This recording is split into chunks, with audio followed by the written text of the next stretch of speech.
What's up, everyone? Welcome to my corner of the internet.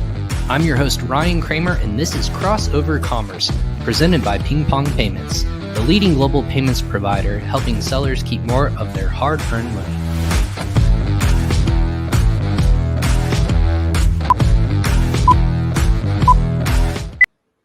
What's up, everyone? Welcome to another episode of Crossover Commerce, episode 102. Today's episode is building a niche-focused product line. I'm your host, Ryan Cramer, and welcome to another episode of Crossover Commerce, presented by PingPong Payments. If you've never been here before or don't know what PingPong Payments is, well, let me tell you real quick.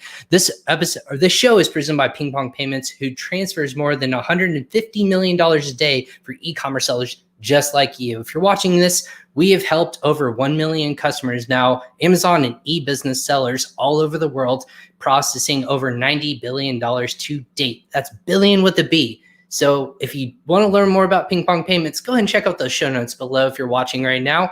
Of course, put that off to the side, but check us out. Go ahead and click on that link below. It's the URL is going to end in CC podcast. That's for Crossover Commerce Podcast. Go ahead and sign up for free today because there's no fees and you could save when sending and receiving international payments all in one platform. Go ahead and do it today. Go ahead and sign up. But that's PingPong Payments for you.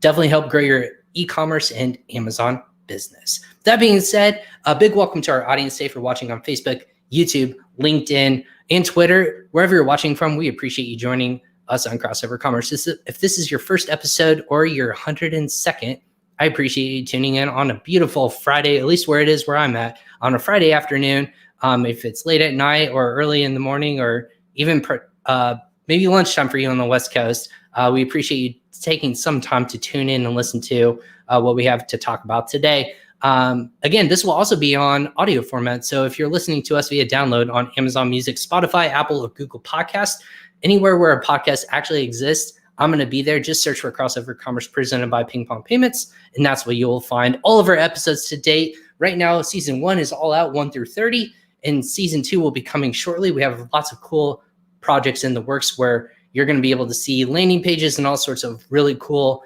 assets in terms of listening to past and future guests on Crossover Commerce. So stay tuned for that. That's really exciting, but go ahead and catch those episodes and rate us as well. And because I go live so many times per week, again, anywhere from 2 to 5, the range is crazy because there's so many people in the space that have so much knowledge in the e-business and Amazon space. I want to make sure that they're giving you their best information that they have, both successful wise or what's maybe not gone so right in the past for their business. I want that to come to the forefront to help you level up your business to take it to the next step. So go ahead and subscribe to our channels on PingPong Payments on YouTube. And then also you can follow me on social media on Instagram, LinkedIn, or Facebook. Just go ahead and do that, or click the bell in the right-hand corner. You don't want to miss a single episode for us as well. But if it was just about me, that would be one boring episode. It's about my guests or guests, as in today. I have 2 guests, double the trouble. But more minds the better, right? If that's the whole adage. But our guests today are fantastic. They're called the Zab Twins, Arek and Brian, with FBA Start-Up. The Zab Twins, Arek and Brian, are 2 passionate young entrepreneurs whose mission is to inspire the next generation to realize their full potential in the entrepreneurial world. They're twins, obviously, with 7 figures as sellers, and their businesses across multiple e-commerce channels have worked with more than 100 startup brands as well, and consulted on direct-to-consumer manufacturing and distribution companies on implementing Amazon into their channels. So with that being said, the Zab Twins are also recently started their own FBA course called the FBA Start-Up. Check them out. All the links are going to be where we're going to be talking about in the show notes below. Go ahead and check those out. And make sure you follow them on social media as well, first and foremost. But welcome to Crossover Commerce, episode 102. Brian and Arek, guys, what is going on today? Let me pull you in. There you go. What's up? What's up, guys? Brian?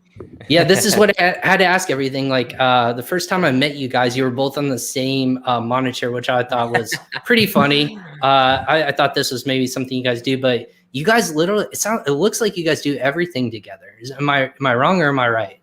You're absolutely right there. I don't remember a time where, first of all, growing up, We've always been mirror images. I think we have a little bit of a different facial structure now, but same friends. Honestly, very similar grades. We're talking like percentages, like 2% differences in our grades in high school as well as college. It was pretty crazy.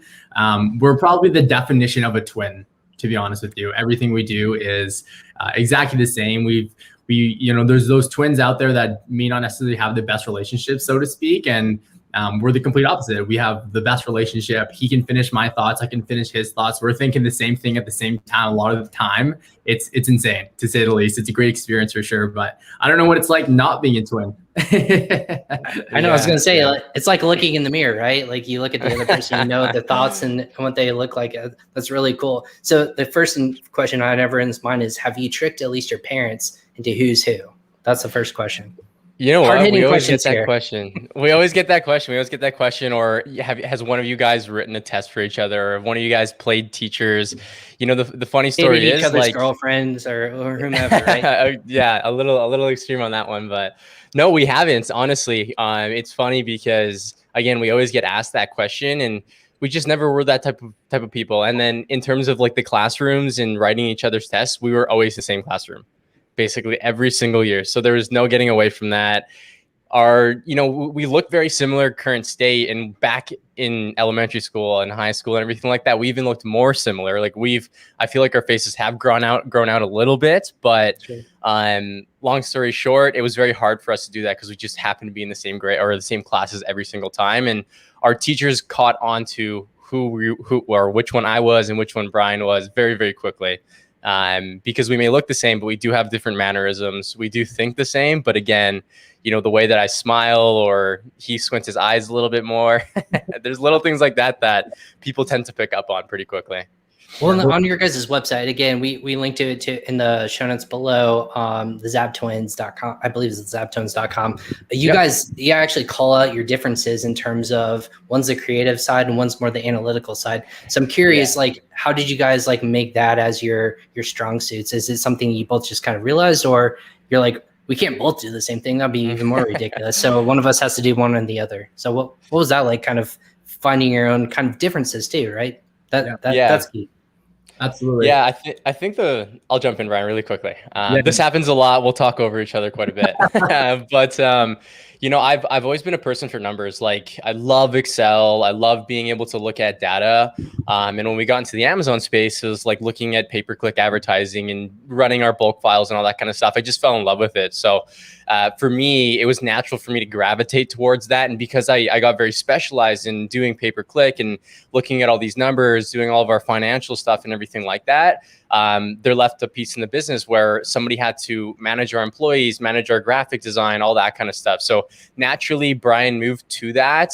But he's always been the person. Like, I used to get text messages from him at like 12:30 or 1 a.m. saying like, I have this idea. He's always been one to come up with these crazy ideas. So I think when we moved into the Amazon space, we never really realized that I was the analytical one and he was the creative one, but it really solidified that. That's in fact how we exactly were. So yeah, that's amazing. Well, that's amazing stuff. So what's kind of the background? So you guys obviously have known each other your whole lives. You've grown up together.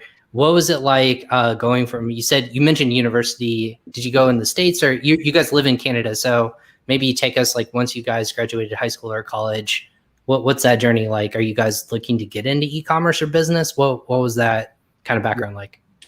Absolutely. I can chime in here. We were always ones to want to make money as soon as possible. So we went to post-secondary school, literally right after high school. We didn't take any breaks. We dove right into what we call an advanced diploma program at an Institute of Technology college within British Columbia. It's called BCIT. And we studied marketing and specifically sales. So they have a marketing management diploma program, and then you can specialize in a specific option. We were sales. We were always hustlers as a young kid. As young kids, we were always trying to make money in many different ways, whether it be selling our old clothes, flipping cars, loaning money to friends at crazy interest rates, things along those lines. We knew that we had potential to make a lot of money, and we knew that in a sales role, you were never capped from a commission standpoint, right? So that's why we specialized in sales. We got into the corporate lifestyle literally right after. Luckily enough, we did a practicum program, a company called Aerotech, did recruiting and staffing. We were top performers, top 10% of the company there.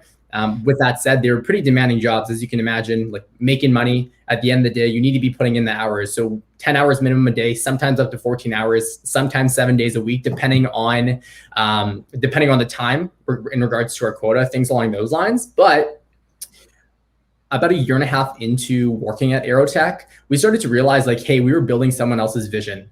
At the end of the day, we were making a ton of money for someone else. And we were like, okay, it's time for us to kind of settle down. Now, with that said, entering into this job, we told our boss transparently, hey, we want to be business owners. This is probably like a 10-year thing. We didn't really know what was realistic. We were fairly young entering the workforce.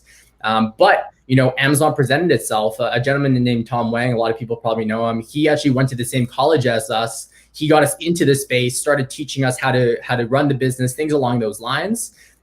We actually put it on the back burner for a while, quite frankly. But when we started to dive in, as soon as we started to see the potential in this, we went full force. As soon as COVID hit, we were able to work at home, started working on the business a lot more to get that experience, working from home, living that digital nomad lifestyle. And it was an awesome feeling. Our business grew, and we saw the potential. And then we finally took that leap of faith, and we walked away from our corporate jobs back in August and July of last year. So we've been full-time doing this for about 7-8 months now. Wow. Right in the pandemic, you're like, hey, this is what we want in our passion. So you guys hopped into this full time. I know Tom very well. Him and I actually would collaborate. I know he has a mastermind class, but every 2 weeks now still. I'm not sure if he's constantly still doing this, but yeah, my days at Fire Launch, it was certainly a lot of collaboration. He too, congratulations to Tom, if he happens to be watching this, exited his business most recently and sold it off for what, 7 figures, 8 figures, pretty high, I believe. Yeah. Sure. So it's the day and age where your brand becomes your biggest asset. So Tom actually exited his beauty brand and sold it off. So congratulations to him. And so he was one of your mentors as well. Who else was like impacting you guys on this journey? Like a lot of people like to look to certain individuals, or they take courses, or they look and do all their research online. What was that education process for you guys? Yeah. So, I mean, when we first started, like, again, Tom came and spoke to our sales class in March of 2017 and our very last semester at BCIT. This is when he was doing $10,000 a month at the time. He did a quick plug about Amazon FBA at the end of his little presentation. I couldn't forget it because I walked out into the hallway right after that and I made an introduction to myself. And I was like, hey man, like I've been looking into drop shipping. Like I really want to do something on the internet. And it really intrigued me. So we leaned on him a lot initially. I think at the time, or that December, he started a beta program for his program where we enrolled into that. Again, I think everything was done through Facebook. Like he was doing videos in Facebook, posting content in Facebook. It was just a beta group to make content for the actual program. So that's where we got our feet a little wet into it. But at the time, the first resource we looked into was a blog that Tom recommended. We followed that. We used Unicorn Smasher to validate products back in the day, which is crazy. And then we did a lot of YouTube searching and all that kind of stuff. What I found with YouTube was everybody teaches something different all around the same topic. So like product research, there's 10 different ways of doing it. And what we tried to do is we tried to consume as much possible information as we could. And what made that very challenging was, which one do I listen to? So we put ourselves very much so into that paralysis by analysis stage, because we just didn't know where to take action. So, shortly after that beta group, we didn't do anything with it again until a year after we joined the beta group, which is when we actually enrolled into Tom and David Zaleski's actual program. This was after the beta group. I think it was called 6 Steps to 6 Figures at the time. I think I think that's exactly what it was called. So again, we enrolled into it. Alliteration, so that makes sense. Yeah. Yeah. So we enrolled into that again, started consuming the content, but never did anything with it. That was the worst part about it. And looking back at it, I wish I did. But it was December 2019. We really plugged in. We were like, you know what, let's do this. Let's do this for ourselves. And we went ahead and did it, or December 2018, sorry, because that was in 2017. And then at the time, it was David that we were leaning on to now. Like we did a lot of questions with David. And he was like that mentor, the person that we really looked up to. He was the one that was really supporting us. So David's such a good dude. And a lot of our success, we definitely contribute to his knowledge and his willingness to help us early on in the trenches for sure. Absolutely. And David's still running, I believe, Ecom Hub. Is that still correct? Yeah. He is. That's right. Exactly. I messaged him. He's such a busy dude. You see his Facebook ads rolling through every so often with him emerging from a jungle or something like that. So he's doing big stuff there in Chicago. Yeah. See, I remember, David, if you're watching, I remember it all. So Steel Trap up there. But so you guys are leaning on a couple different people, and that's pretty significant because those sellers are out of Canada. That's where you guys were. So what's it been like? I'm curious. I mean, there's not a lot of different cultural wise from the United States to Canada, but what's it like trying to learn the FBA process in a country that is so spread out, doesn't have all the same logistics setups that the United States does? Were you always going to just sell in the United States and not in Canada? Did that feel wrong to you, or what's that thought process kind of like for you guys? Yeah, I can touch on that. Honestly, thought process, and this is where like leaning on someone that had experience living in Canada and selling in the United States, what Tom was able to really break down with us was the United States has a lot more opportunity. There's a lot more organic traffic. Even if you pulled up statistics, you just did a quick search, Canada versus United States from an e-commerce standpoint, not necessarily Amazon, a lot more people are engaged to purchase online in the United States. So because of that, we took that, and we still do this to this day. Every single new product that we launch will be launched in the United States in order to take advantage of that organic traffic first, allowing us to essentially kickstart our business, get the reviews faster, and then we start, expanding outwards into Canada, into Mexico, things along those lines. Now, the benefit of going through a program and having a mentor is, again, we can lean on those questions, and we knew how to set up our business from a financial standpoint, from a legal standpoint as well, so that we can get everything set up in the United States. And to be honest, I love it because the conversion rate is in massive benefit to us Canadians. Right now, I think it's at like $1.21. So we get a lot more money for a US dollar sale when we get paid out to ourselves. So it's pretty cool. Yeah, that's not always a bad thing. And here, obviously here with ping pong, when you're converting money and you make it work in your benefit, no matter the strength of the dollar, where it is in the world, sometimes it actually works out that you're making actually more in local currency through another currency that you're selling in. So that's a really good point that you guys are doing. So I'm hearing the dates 2018, 2019, where you guys are really starting to get serious about FBA, really focus on that. We titled this Building a Niche Focused Product Line. So getting going, what's the mentality of starting online as sellers? Because you have to agree with each other. I'm assuming you both wanted to get into business with one another, correct? Or is it one idea versus the other? No, we wanted to get in together for sure. Okay. So that being said, I'm assuming down the line, you both had either found your own products or one person found it, and that's the niche that you wanted to dive into. What's the process like for you guys as starting out on Amazon, as it's kind of trickling along and it's growing quite rapidly? Where are you guys going first as entrepreneurs? Is it following data? Is it something you're passionate about? What's that path you guys are taking? Yeah, we've always been, again, me being the data guy, we've always been one to rely on data. When we first wanted to get started, it was very much so like, okay, what do we really want to sell? Because we want to be very interested into it. Now, what I always say about Amazon is that it's a very different market than, selling something through a website, for example, where you're able to run paid traffic. How I distinguish, Shopify dropshipping, for example, running Facebook ads and paid traffic versus Amazon's an intent-based market, meaning if somebody's searching up, like, I want to buy a garlic press, they have an intention to buy a garlic press. Now, you obviously have to attract them to your listing, but they already have the intention of buying it. You don't have to, cast out a reel, have an ad copy that entices them emotionally to purchase your product. But with that being said, because it's an intent-based market, we have the data by using different softwares to make a decision on whether or not this is going to be lucrative enough for us to get into, but also not as competitive for us to get into. So for us, when we first got started, it was very much so, we wanted to pick something we were passionate about, but we realized was, if we're in this to make money and good money, we need to follow the numbers and follow the data and make a decision based off of that. The first product we got into, like we went very niche. We're in tools and home improvement, but more specifically, we're home storage and organization. Nothing any more than that. That's our main brand. And when we first started, we weren't passionate about the product or anything like that. But what we found is that as you continue to sell, as you continue to build, you don't need to be passionate about your product. You need to be passionate about the business. And you need to be, you start to find a love for Amazon and being able to make things happen. And then you start getting, influencers that you're working with, and you're building these partnerships, and it just starts growing. And then you find a lot of passion to what you're doing instead of what you're actually selling.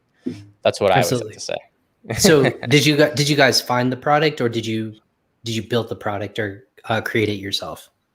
Yeah, good question. So we found the product. So we went through viral launch. We found the product through viral launch. Funny enough, like, this is again the paralysis by analysis stage. We probably did I want to say 2.5, almost 3 months of straight product research almost every single day, and we weren't able to commit to a product. The product that we moved forward with was actually one of the first products that we found, funny enough. With that said, we found that product. Now, the variation that we sold of it, there wasn't a whole lot. So there was plastic and there was stainless steel. There was only one other seller, which is our top competitor right now, that was selling the stainless steel. And we were just more appealed by it. So that was a little bit more of a emotional decision, I would say.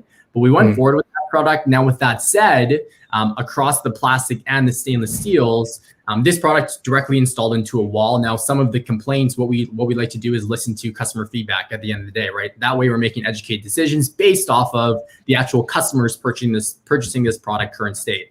And one of the common questions, or one of the common concerns that we saw, was this product didn't directly install into wall studs. So 16 inches, a 16-inch install, which allows you to have more load capacity. It doesn't, because it's so tight on the wall, it could have easily been pulled out of the drywall, and it would have been a nightmare at the end of the day. Right. So the safety concern too.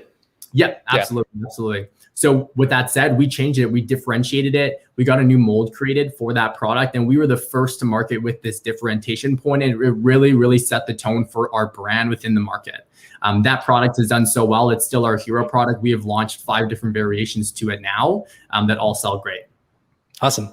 So so when you guys are doing variations, which is good, you found what I think a lot of people don't think about is, it used to be we call it the Wild West days of Amazon. Just the variations were as simple as colors, right? They're not actually differentiating products. Now you have to be so strategic in terms of, is it coming with like sets of 3, sets of 5? Like it could be number, it could be certain sort of features that are coming with it, certain tools added onto it. You're scaling in that regards. How do you, when you're talking with your students now or people you're working with now, how important is to find variations that actually make sense and not just a simple, like, slap a different sticker on it, call it a 3-pack, and you're on your way? Yeah. Massive. Again, me being the data person, what we do is we listen to the numbers, right? So one of the things that we did to figure out, so our first variation, for example, was a 2-pack. How we came up with whether or not that would sell is we went into our business reports, we figured out, okay, how many sales were made and how many units were ordered. And we noticed that there was 25% more units ordered than there was actual sales made. So what that told us was like, holy crap, more and more people are actually purchasing 2 of these instead of 1 of these. So we really solidified that. We were able to bump up the margin on that 2-pack by like 15% because we still kept within that same FBA fee. But again, we listened to the customer data. And then the same thing with some of our other variations. Some of the feedback that we actually got was this product needed to be more spaced out. So what we did is we made a longer one, and this is now an oversized product. We've spaced them out so people can have different options, right? So another option for it, people wanted a smaller one, right? And these was all through feedback. What we used to do as well is we used to drive feedback through our customer inserts, and we would get replies every now and then and everything like that. And people are like, I love this product, but it was too big. And we kept getting those. And then we saw some reviews on it, so on and so forth. So again, we always look at the data, and then we also look into the marketplace and we figure out, okay, what else are people launching? Our top competitor, he started launching all these different variations. What we did is we let him take the risk a little bit, figure out like, okay, which ones are actually selling. And then we made a decision on whether or not we wanted to bring it to market or even test it to market before fully scaling with it or anything like that. Fascinating. When I hear that, I think customer feedback, you said inserts. How else were you gaining different sort of feedback with your customers? Or did you have like Facebook groups, or what were the different kinds of ways that you guys were soliciting feedback in that regards? Because you can't always ask for like, what are your thoughts? And, Amazon constantly changes like how often you can reply to customers, ask for reviews, ratings, things like that. What ways were you guys doing that before they cracked down as much as they do now? Yeah. Well, we would have obviously email support. Reviews were obviously common as well whenever we get negative reviews or 3-star reviews. But we also have, so current strategy, current state right now, we have a post-purchase that's a QR code that goes to a ManyChat flow, which is a full-on bot sequence, which is always asking for feedback at the end of the day.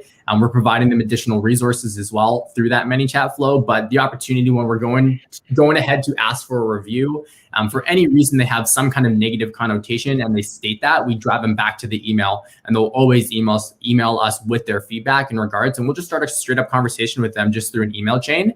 And we've been able to facilitate a lot of feedback. Now, with that said as well, we have been able to utilize our Facebook groups as well to talk about different variations and things along those lines to see what they would like. And we've been able to build an email list as well. So our email list, we facilitate feedback through there as well, which we will capture emails through that ManyChat flow.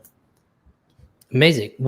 How easy is it to build a brand when you guys are going as niche as you are? Is it easy to do, or is it almost like, what do we call ourselves? Like, what do we call this brand? Because it's super specific. You can't call it like the Z product suite, or I don't know what you would call it. Like, how easy was it to build out a brand, or have you guys built out a brand for this? Yeah, totally. Definitely have built out a brand. So a challenge that you'll experience when you go very, very niche is like the ability to launch more products, because you're so niche. And if we're always relying on data, it's hard to find products that meet the requirements that you're looking for that also fit within your niche. So we got really creative in how we actually did it. One of the things that I do on a weekly basis, bi-weekly basis, is we actually track our top competitors and people that have similar brands to where we want to go. So there's a lot of different brands out there, some that are much, much bigger than us. And what we do is fairly simple now for our product research. One of my favorite product research methods, I should say, is, we have these there's 13 competitors that I track, every other week. And what I do is I hop into their storefront and I figure out like, okay, what new products are they launching? And the way that I do that is I run my viral launch or Helium 10, for example. I figure out which of those are actually new. So which ones have like 0 reviews, right? And my ideology around that is, okay, if they're launching it and they're a brand that I might strive to be one day, why are they launching it? They're launching it most likely because they think that they can make money off of it. So why don't I go back down into the rabbit hole, figure out whether or not this money or this product actually makes sense, and whether or not we can do anything to add it to our product line as well. With that being said, because those competitors have already launched it, we're 2.5, 3 months out before getting it to market, which is why nowadays product offering is so important. We always find a way of how we can stand out from our competitors because we want to be able to compete with them. So that's the more challenging part with it, is finding products within your very specific niche to launch. Now, what I find is a lot easier when you are very niche is that if you're continuously providing content to your actual audience, you can get very, very clear on your messaging. You can get very, very clear on who you're actually targeting, which means that you can tailor your sales copy. You can tailor your emails. We've run paid traffic to our Shopify site. We can get very specific in how we're targeting and what audiences we're actually going after. So it might be harder to scale it up initially, but once you get to that level, it actually becomes easier because now you can do things off of Amazon. And nowadays it's all about coming off of Amazon because, again, just like you mentioned, Amazon is taking all of these rights away from us sellers. We can't message people. There's just so many limitations that we need to do something to collect that customer data so that we can build a sustainable business instead of just rely strictly on Amazon. Yeah. You're muted, Ryan. There we go. See, this is what I do on a live show. I'm listening and thinking I forgot to press the simple button. So thanks for calling that out. Season 3, gotta love it. God, you would think after 100 episodes I would figure out the mute button, but here we are.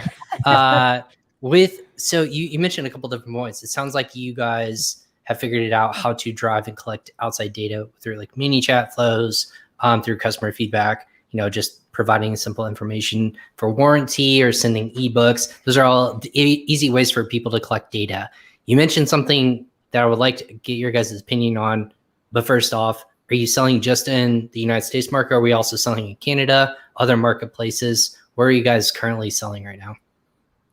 Yeah, so we are predominantly in the United States right now. With that said, we have the North American Remote Fulfillment Program set up. So we have actually quite a bit of global sales when it comes to Mexico and Canada. We were actually just about to send inventory into Canada, but there's been some strikes going on here and their limitations have decreased a lot. So we put that on the back burner for now. We're just going to redirect it into our 3PL in the United States. But yeah, we have some good. And yeah, still my thunder, man. Like I was going to say, with the recent IMI restrictions.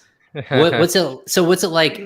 This is actually brought up on our Amazon Mastermind call on Clubhouse right before this. A lot of people, we have a lot of sellers in Canada who are saying like, hey, there's actually fulfillment centers who have even just had COVID outbreaks, shutting down fulfillment centers. So it's delaying. There's news about a big event that's happening that may not happen in Canada. And I'm not going to say it because it's not been made officially public. But Canada seems to be getting hit with a brunt of all these different restrictions, IMI restrictions specifically, which affects launching new products. So with you guys, for that being said, is that something that you guys are holding off on, figuring out how do we launch a new product when I can only send 100 units at a time or whatever it even is right now into Amazon when we don't know if it's actually going to be a successful product launch? Yeah. I think one thing that we like, the products that we were planning on sending into Canada and Mexico, there's one product that we're still planning on sending to Mexico. It's in production current state. But the product that we wanted to send into Canada, so just, I saw this yesterday, but inventory level restrictions are 20 units only per ASIN or something like that, which is absolutely insane. You cannot do a product launch like that. With that being said, like, we always like the way that we use NARF is we truly use it as a testing tool. I actually posted this on my Instagram recently, or I think it's being posted today, which is a great topic, but we use it as a testing tool. We test the product with the demand.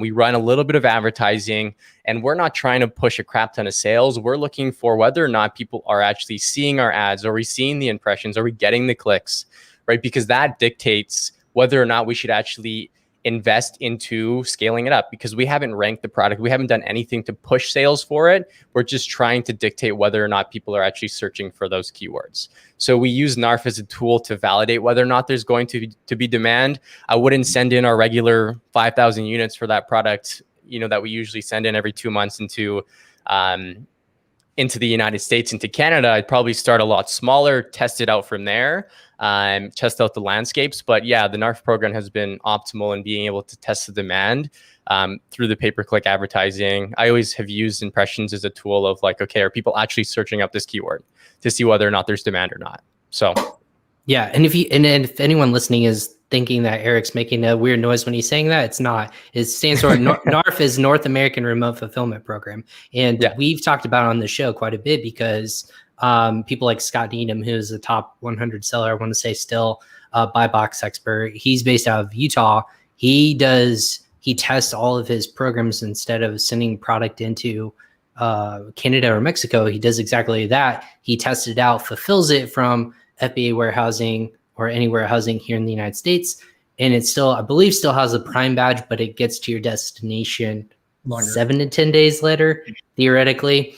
But that being said, Amazon's still not holding, true to its word with just regular products in FBA warehousing.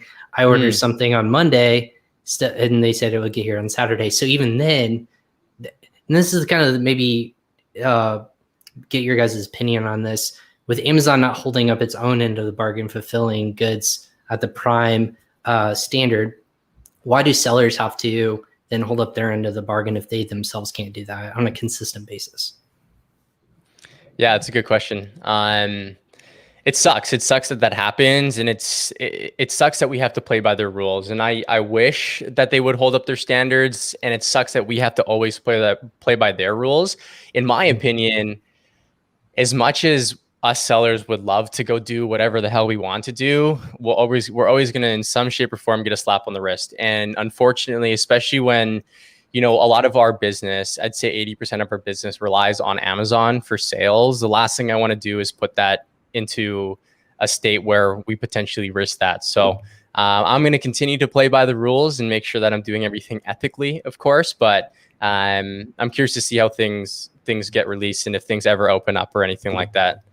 Yeah. So and you're right. I think like, do you bark at the big bully in the yard, or do you follow its rules? Those are kind of the questions that a lot of sellers have to abide by, and a lot of frustrations happening because of supply chain logistics, trying to figure out how much inventory to send. If they can't figure out, if they have to get rid of a lot of products before they can even load any in, like so on and so forth. It's just a headache constantly. But that being said, a lot of people are looking at it as a short-term possibility instead of long-term. Where do you think that this evolves, making sellers kind of adjust with the times? Is it working with more 3PL partners? Is it getting their own warehousing? What's kind of the evolution that's going to come from all these quote unquote restrictions or locking down it? Yeah. I would say both. I think both are great options at 3PL. I think it's super, super imperative, even if you're a new seller that may not necessarily have the limits that we have as older sellers right now, a total cap on our inventory limits. But a 3PL partner, I think, is super, super imperative to have, even just to lean on for any reason you need to maybe liquidate any kind of inventory or store inventory, but also to go omni-channel, right? Like we run sales through our e-commerce site as well. And with their 3PL, we're able to fulfill orders through that as well. So you have that option to do. So I think it's super imperative to have that on the front end and build that profitable relationship for the long term, but also having your own warehousing space. Unfortunately, we don't have the benefit right now because we don't live in the United States. Our office here in Canada does have a little bit of a warehouse space. So when we do plan, we're going to be able to store some inventory here, which is nice. But I think, I definitely think the industry is going to be going over there. And getting into more of temporary solution for sure, so that we're not just relying on Amazon's terms at the end of the day, because they're becoming a monopoly is what it sounds like. Yeah, I think what doesn't kill us makes us stronger, right? And I think a lot of people getting into the space during COVID, like they've been through some brutal times when it comes to Amazon. A year before that, we were living the dream. It was super, super easy. You can send as much inventory as you wanted into Amazon. But now having to abide by these rules, I would say, there's probably things that could probably still happen and it's going to be challenging, but what doesn't kill us makes us stronger, right? And having in business, like having these relationships, business is all about relationships, honestly. So just like Brian mentioned, partnering up with 3PL it's a short-term fix for now, but having that partner is only going to be beneficial in the long term. Should anything happen with your products that you need to send anything out, it's good to have that set up.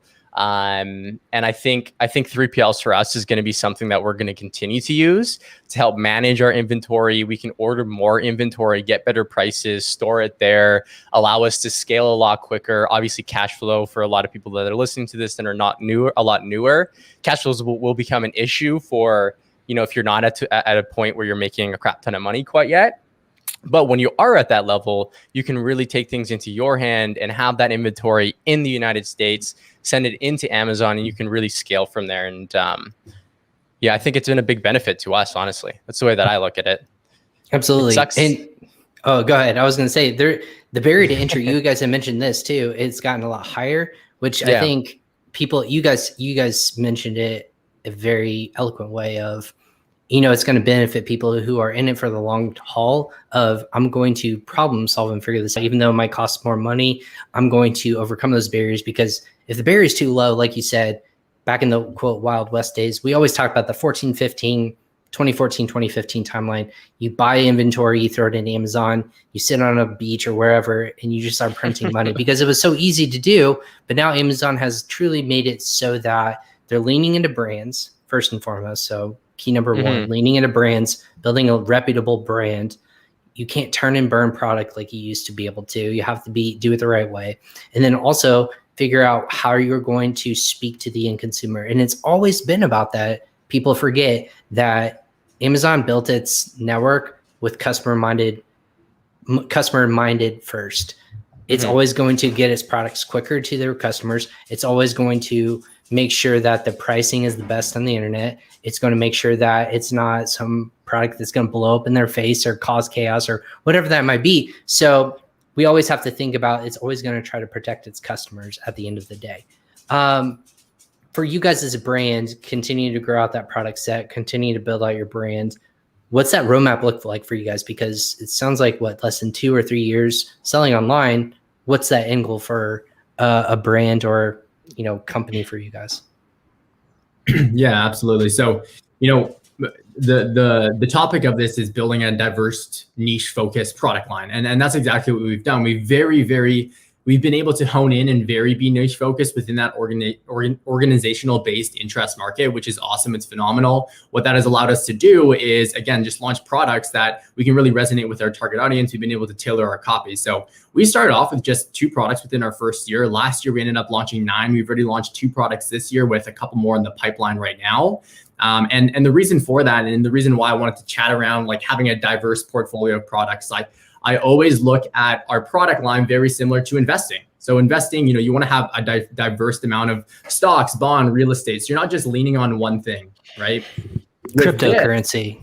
No, I'm just kidding. I don't know. I don't know anything about cryptocurrency, but supposedly everyone is on board, but don't just buy cryptocurrency. Anyways, I interrupted, Brian. Go ahead. No worries. But yeah, having that diverse portfolio, what that allows you to do is build more of a sustainable brand at the end of the day, right? Having a sustainable brand allows you to leave your job and quit your 9 to 5 and do this full time. And what I mean by sustainable is me and Arek are way bigger fans of having small wins, having products that do 5 to 10K on a monthly basis, as opposed to having products that do 100, 200K. Obviously phenomenal if you can get a product that do 100, 200K, of course. But if you have let's say 10 different products that are all producing $10,000, for any reason, one of those products flunk. Again, Amazon's policies are always changing. It's inevitable for something to eventually happen. We now still have 9 of the products that are bringing us $90,000 in revenue. So it's more sustainable in that sense. Now, with that said, we plan to launch a couple more products this year, and we have an exit plan in place to move on to a bigger, better brand that we're already in the process of kind of road mapping right now. We've already been talking to aggregators, and they're very, very actually, I think 5 different aggregators actually reached out to us by looking at our listings on Amazon, which is an awesome feeling. We've had preliminary discussions. We've gone through the evaluation process, but we haven't gone through any due diligence process because we're going to bang out the rest of this year because we have a strong roadmap in mind to exit. And then we'll hopefully get a 7-figure exit. That's the goal for next year. And at this rate, it looks very, very promising to say the least. Absolutely. What kind of product suite or what kind of category do you guys want to get into? Is it the same category, or is it very much like higher threshold, higher quality product? Got to have that capital in order to jump in and get started on that. Is that what you guys are talking about? Yeah, so we actually want to get into more of a consumable-based product, and the reason for that is acquiring the customer once and retargeting afterwards. Also, products, our products does a great job in terms of creating user-generated content. That's why we've been able to build a good social platform.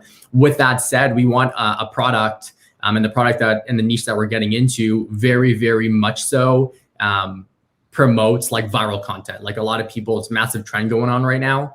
Fairly competitive on Amazon. So we're going to take a different approach and actually target digital marketing first through a Shopify site and launch very similar. I don't know if you guys had listened to David Zalewski's story over the past year of him building a brand, but tackling a more competitive market on Amazon by focusing on building an email list through digital marketing, through your Shopify site, promoting viral content, building a good social following. And then when you have those raving fans, using them to launch on Amazon. So that's the goal with this brand. A lot more technical. There is definitely going to be more capital upfront needed, again, because it is more competitive. And with digital content, of course, there's just more demand when you can create for yourself, as long as you have the budget for advertising. Absolutely. And we're talking about trending products. I'm not sure if you guys saw this, but Amazon is now promoting products that are trending on social media. I'm not sure if you guys saw that header over the last 3 days ago. I have to send it to you guys, but specifically it was calling out, products that are trending on social media. And it was the pink goo. It's like LED lights, and then it's a bunch of other stuff. But there's a lot of data and analytics. And I'm probably going to write something similar to this. And my theory around it is you're going to start to see, even when I started to see, I was just playing around today on Amazon, social media or trending. I put in the word trending, and keywords that naturally popped up were trending on TikTok, trending on Instagram, trending on Facebook. And you're going to start to see, I personally believe in my mind, social media start to drive keyword research, and it's going to either have really quick and very powerful impact for a product. And I say that because, again, I'm going to go back to Scott Needham. He said on TikTok, there's an influencer that didn't even promote, organically pushed and used one of his unique products. It was like a UV light that hardens and is very, very TikTok-y. Let's call that the adjective. TikTok-y, trendy, consumable, very weird. You have a low budget to entry is $15, I think, of that. And he sold 20,000 units before Prime Day. It was like nuts. Like the amount of product that just organically spiked just because people almost naturally search, find, buy this product or consumable, product in general. He happened to be promoting on PPC. He was one of the top rated products that sold this, but there's other listings that sold it, and he crushed it. And so it's fascinating. I think that social trends will really start to drive product trends as well. You'll start to work with influencers more. Instagram just announced recently that it's making it easier for content creators to promote products and buy in app. So again, pointing directly to either Shopify stores like you guys mentioned, or other supporting websites. It's gonna start to trend that way and make it a lot more easy for social commerce to happen within app and not just on Amazon too, which is fascinating. What are you guys thinking about, like working? You said influencers earlier. Yeah. Do you guys have to go to those niche influencers? What's that like, that outreach for you guys? Yeah, we influencers it's been up and down. What I always say about influencers is that it's going to take a lot of testing to find people that are actually going to work for your brand. We've probably tested 40, 50 people. And there is 5 of those 40, 50 people that we now have partnerships with and work with them regularly because they brought the most traffic to us. Every time we partner up with them, we have this one guy on TikTok. Every time he does a post for us, we just shoot up in sales, right? Those are the people that you want in your corner, and it's very important. And I think influencer management and just being able to find those influencers is definitely a long-term game. It's not, give your product to an influencer, get them to post it and hope you make a crap ton of sales. If you don't make a crap ton of sales off of that, get the user-generated content, use it and repurpose it into your Instagram feed. We use it on Amazon posts. We've been doing a lot of Amazon posts through user-generated content from our Instagram influencers, people that have written blogs and everything like that. And unfortunately, we can't dictate sales from Amazon posts, but we can dictate traffic. And then what we do is we base it off of an average conversion rate of our actual account. So, it's, again, we don't have the hard data and everything like that, but I'm a big believer that if Amazon is testing out new things and showing us of these new features, we should be early adopters and making sure that we're actually doing it. So again, influencers, to answer your questions, it's a long-term play. Find the people that are going to work for you and then really focus and hone in on those relationships and figure out not only how it's going to benefit you, but how can you benefit them as the influencer so that you can actually create a relationship with it. So do you guys think we'll start to see niche influencers, like people specifically going on social media to become niche influencers? Does that make sense for products? Yep. I think so. And this one TikTok guy, all he does is tools and home improvement. Really? Okay. I know so YouTube, you see a lot of like, I'll give reviews and testing on that, but those are like pretty in depth. They're not consumable. They're more like, I would dare to say older, more focused. Like, I know I watch some of them, but I want to consume it in very quick snippets. Like, does it do what I want it to do? Is it going to like wow me? Is it going to do all these quick snippets? Yeah, I was going to say, you guys found this person, or how did you find this individual on TikTok? Go ahead, Brian. We work with almost like a little PR agency, very small. We are an early adopter to this little agency.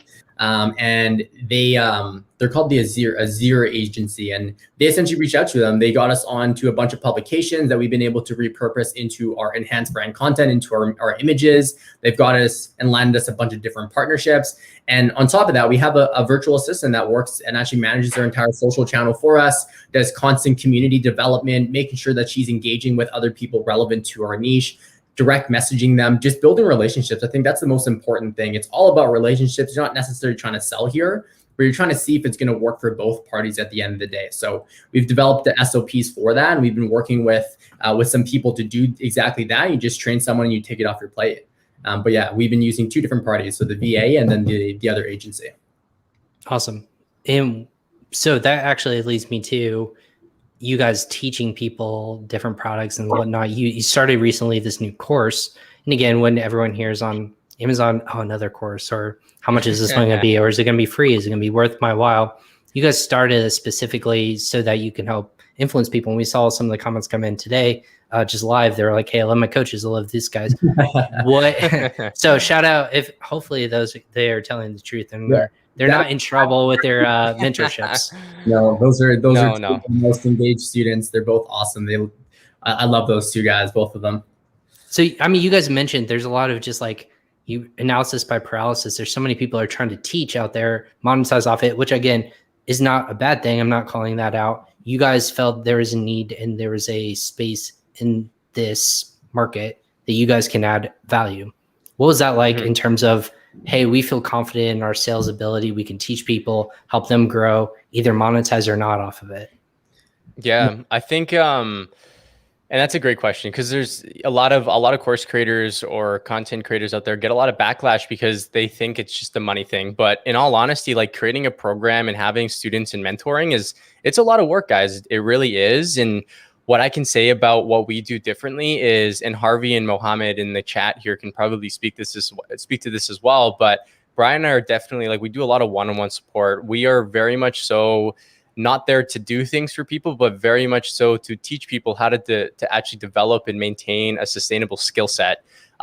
So we do like the one-on-one stuff that not a lot of people do because that's where people need to really spend the time. So for example, like product validation, we spent a lot of time in that stage, paralysis by analysis, because we didn't know what a good product looked like. And it wasn't our fault. It was that most people are very broad in how they teach it, right? And people need to gain the confidence to be able to use that skill set consistently as they continue to grow their business, because we all know if you can't do product research, it's going to be very hard for you to grow your Amazon business. So if you don't know where to look, you don't know what numbers to validate, what looks good, what looks bad. And what we really do is like, if a product looks bad, I straight up tell students like, hey, I wouldn't get into this for this reason. I'd give them a reason as to why, instead of just trying to diminish their confidence that they're doing it completely wrong. So that's been really, really pivotal. And in all honesty, like the way that drove us to us starting our own program is we were consulting for another program. I won't drop it or anything like that, but we were consulting for another program for a year. We put in one whole year with them. We were doing one-on-one support and group support for them. And when we started getting a lot of our students telling us like, hey, you should be doing this for yourself. We love you. You guys have great energy. You guys are very knowledgeable.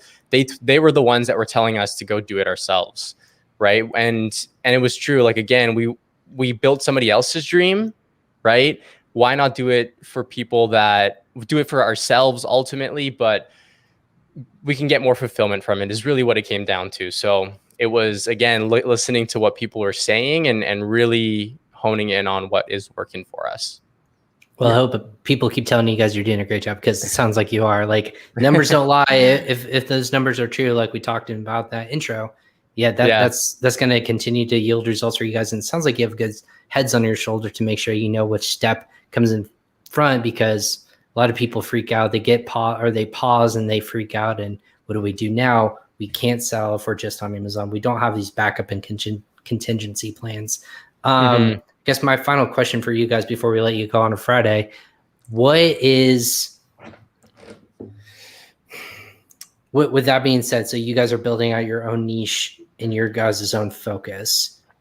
Do you tell people what is it like to just jump in? What's the number one key component about starting Amazon, not getting stuck and overthinking something, right? Because you want to do something that's going to be validated, but you don't want to just sit there and think about it and mull it over and constantly like let months go by, years go by before you do that. What would be your advice for students who are in that process? They're stuck. I don't know if this is going to work. What do you tell people? Yeah, I'll actually say two different things. One, I'll say invest into mentorship. And the reason I state that is, to be honest, the whole program that we've developed is for the process that we've taken to develop our program is because we felt we had obstacles, we had barriers throughout our process as well, and we wanted to close those barriers, right? So in investing into a mentor, yes, it might cost you money up front, but look at it as an investment at the end of the day. If it can get you to start selling on Amazon sooner, you're going to start making money sooner. Two, you're probably not going to make as much mistakes. Therefore, you're saving money there as well. So it's an even playing ground in that. And the second thing, to be honest with you guys, it's mindset. The reason I state that, like, especially for starting your first product, the foundation and the framework is fairly similar across all coaching programs, trainings, whatever that looks like. But having that set up and making sure that you have a good mindset going into the program or going into this business is so crucial, because the technical stuff can be taught at the end of the day. It can be taught. The mindset and making sure that you can look past and you know that this is truly a business and you're not getting into a get-rich-quick scheme. You're truly building an asset here over time. You're wanting to build a brand, having that mindset going into it, and you know that you have a long-term vision in mind. I don't know if you had anything else to add on today, Eric, but I think those are the two most important things. And we have a full-on a full-on mindset component. Everything that we've been stumped on, we've developed videos on it to make sure people are walking into the actual development, the technical training with the right mindset moving forward. Yeah, I think one of the biggest things is the mindset component, right? Like, it's okay to fail. You should actually expect to fail, right? You can never find a perfect product. In all honesty, like, the way that I like to talk to students about it is that, again, it's not a get-rich-quick scheme. It's going to take a lot of hard work. You're going to make mistakes. Even with mentorship, you're naturally going to make mistakes, but it's your choice on whether or not you take that mistake as something that you can learn from, or for it to completely end your business or end your outlook on how this is going to work or not. We've seen it day in, day out. A lot of people fail in the first product, but the people that are very successful in the space are the people that keep continuously more products. And eventually, again, you'll find that one product that just completely takes off, right? We were lucky. We were lucky in a sense that, again, we validated everything that we could at the beginning, but we were lucky that our first product happened to be a product that was really, really good. But with that being said, we are big on taking those small wins. We have some products that do $30,000 in sales a month. We have some products that do $5,000. I rather launch 5 products that make me $5,000 a month instead of the one product that makes me $25,000 a month. That's the biggest component, because, again, it's okay to fail. It's okay not to have these absolute money makers. And that's just the natural thing of how business works, especially when you're doing a physical product business, right? You're going to have some crushers and some okays, and then you're also going to have some that you're just going to wash out. That's okay as well. Don't think that every product needs to be successful, and be okay with walking away and pulling the plug if it just doesn't make sense anymore. That's fantastic advice. And in terms of ending on today, I'm sorry it got dark here really quickly. It just got overcast and everything's going on. This is the beauty of being live. You can't figure out your lighting, but it is what it is. But you guys, the Zab Twins is, I see you guys on Instagram. I see you guys all the time. What are the best ways that you want to be reached out to if people are like, yep, that's who I want to talk to? I want to, pick their brain. I want to work with you guys, or I just want to just learn more information about what it is you guys do. Where can they learn that? How can they reach out to you guys? Yeah. I think we're probably the most active on Instagram. You can find us at the Zab Twins. With that said, feel free to just go onto our website. You can sign up for our newsletter. You can find all of our social channels. You can find information about the services that we offer. Everything from zero to hero is on that website. But if you wanted to shoot us a DM directly on Instagram, we will respond within a matter of hours, if not minutes. So that's probably the best place to reach us. Yeah, and we also have a... Go ahead. Sorry, I'll do one more thing. We also have a Facebook group. It's called the Zab Twins Amazon community, which we're a lot more active in now. I actually just made a bunch of PDF documents that I'm going to be posting in there as well. So if anybody's looking for just any additional value, I think that's a great spot. We're trying to be as much or very, very active in that group now moving forward. Awesome. Well, congratulations on the success, the mentorship, the growth on Amazon and off Amazon. Stay safe in Canada, and hopefully we figure out what Amazon's trying to deal with Canada. It seems like they're getting the short end of the stick on a lot of things, but yeah. Are you guys trying to do any events or anything like that coming up? Like what can we look for you guys next? Yeah. Well, we just hosted a virtual summit it was the Ecom Brand Builder Summit, and we plan to do those probably twice a year. So there's probably something that's going to be coming up in the tail end of the year. we got invited to speak at or to be a keynote speaker at an event that's going to be happening in Florida, and we're actually going to fly out there as long as COVID prevails and we're able to do so. But yeah, we'll drop some notifications and some information in regards to that once we have that information, just solidifying a date.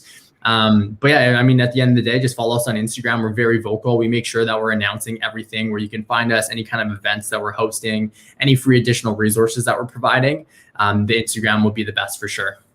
Cool. Well, make sure you guys follow them on Instagram, on Facebook, and all of the other social media platforms. I know I do. I passively, before I was reached out, a connection of ours introduced us. I was actually going to reach out to you guys because of the great content you guys are posting. So congratulations on success. Continue working hard. We'll be in touch, I'm sure, shortly. Hopefully we can collaborate on a lot more stuff, but congrats on all the stuff, guys. It's been awesome. Pleasure.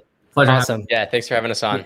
Awesome. Thanks for the Zab Twins again for coming on Crossover Commerce. It's dark here. All of a sudden it looks like it's going to rain, but that's spring here in Indiana. If you don't know what I'm talking about, you haven't been to the Midwest of the United States. That being said, this is Friday. This is Crossover Commerce. We have done a week's worth of content in various different capacities. We've done roundtables this week. We've done one-on-one podcasts. Now we've done two-on-one. Next week is more of the same. You want to make sure you subscribe to Crossover Commerce presented by Ryan Cramer and PingPong Payments with Ryan Cramer presented by PingPong Payments on social media. Follow us on YouTube as well, because all the content gets posted on YouTube channel for rewatching. If you miss an episode live, or if you have other questions, go ahead and tag all of our guests in those posts and we'll make sure that they get answered as well. But make sure you check out the Zab Twins. Go ahead. It's in the show notes below. Go ahead and subscribe to them. Let them know you heard them here on Crossover Commerce as well. But I'm Ryan Cramer, the host of this show. This is episode 102. Go ahead and tune in next week, as we're going to go live 3 times next week with the companies of Voltage Digital Marketing with Neil Twa, Amazing at Home, bringing back Amy Weiss of Amazing at Home, and also Hello Tax with Chris Shara. He's going to be talking about one-stop shop changes for online sellers across Europe. So again, that's the beauty of this show, Crossover Commerce. We touch a little bit of everything in the e-business and the Amazon space, whether it be sourcing, product discovery, keyword research, or just international payments, of course, VAT, GST, you name it. We're going to be here and bring in our own information to the space as well. But go ahead and tune in next week. We'll catch you guys on next time. Thanks to the Zab Twins for hopping on Crossover Commerce. We'll catch you guys next time.